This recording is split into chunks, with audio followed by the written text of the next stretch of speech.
I found a notebook the other day when I first started doing consulting back in 2000, so 21 years ago, consulting on behalf of the QBC, or the BSA in those days.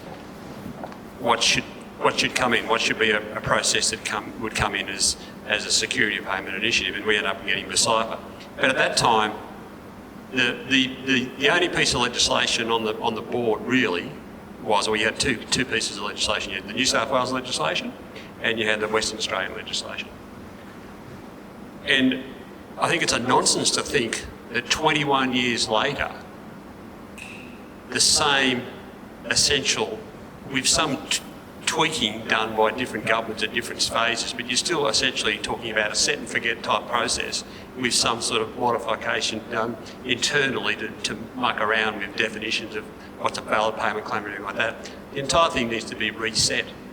And it needs to be reset on a contemporary basis in terms of what we know now is worked and what hasn't worked, and acknowledge that some decisions made 21 years ago or even 4 years ago or 3 years ago are not right for the industry right now. You can learn, you can say, hey, we got that wrong.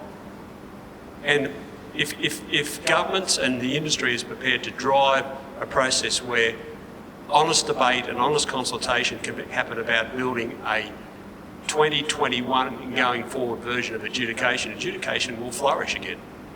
It will flourish because, like Chris said, there needs to be an alternative to the courts. There's a place for the courts, there's a place for proper litigation, there's a place for just cut through, quick payment, cash flow outcomes.